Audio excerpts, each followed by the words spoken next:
Involvement with our juvenile criminal legal system can have severe consequences for children, for families, for communities, and for our public safety.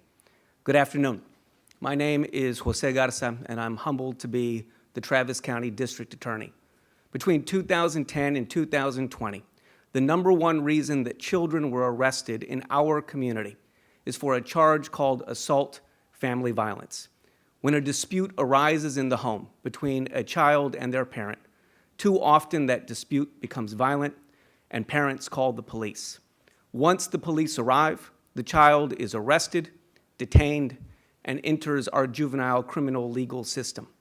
When a child enters our juvenile criminal legal system, it disrupts their livelihood and their families, and the instability it creates is not good for our public safety. We also know that violence in the home is learned behavior, that it's transmitted intergenerationally. The consequences of not adequately addressing violence in the home can be devastating. Children who witness violence in the home are at greater risk of suffering from anxiety, depression, PTSD, and also have higher incidence of substance use. Children who witness violence in the home are 3 times more likely than their peers to engage in violent behavior in the future, and we know that there is a connection between childhood violence and interpersonal violence when those children become adults. In fact, from 2010 to 2020, during the same time period in Travis County, a plurality of homicides among adults arose out of domestic violence. But we are here with you this afternoon because no child should have to be arrested to receive the help that they need. We are here with you this afternoon because it doesn't have to be this way.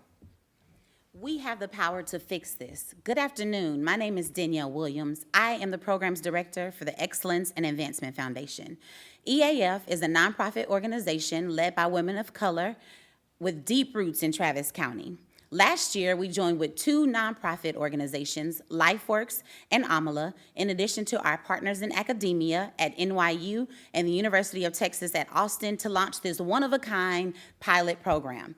This new approach diverts children from the criminal legal system to the restorative justice program that addresses trauma, repairs harm, and helps to strengthen the community. Although we are at an early phase, we are hopeful that this approach can prevent future violence in our community, namely gun violence. But the truth is, the path to this early success was not always easy. We deeply believe that the solutions to the challenges our youth and families face can be found in the community and outside of the systems that too often exacerbate harm.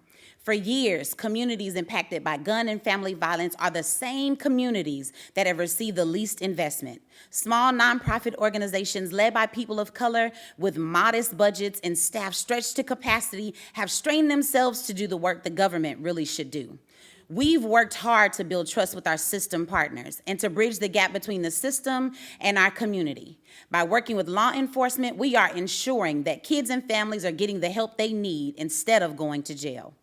When law enforcement arrives at a home, after a child has been accused of an act of violence, parents are given a choice. Their child can be arrested or they can be taken to a respite center where the family enters a cooling off period, during which both the youth and the guardian are connected to the services and support they desperately need.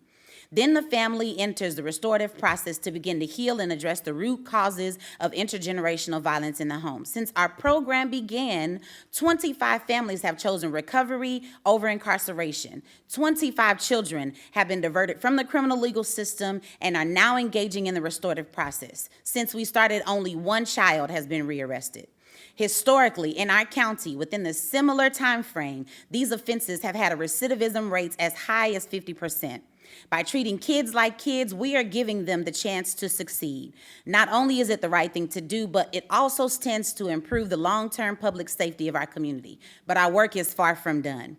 Because of a lack of resources, every day we're forced to turn around children younger than 15. Every day, 14, 13, and 12-year-olds are arrested instead of getting the help that they so desperately need. But it doesn't have to be that way. We have the power to fix this. We have the power to transform the lives of children and their families, and we hope you will join us. Thank you.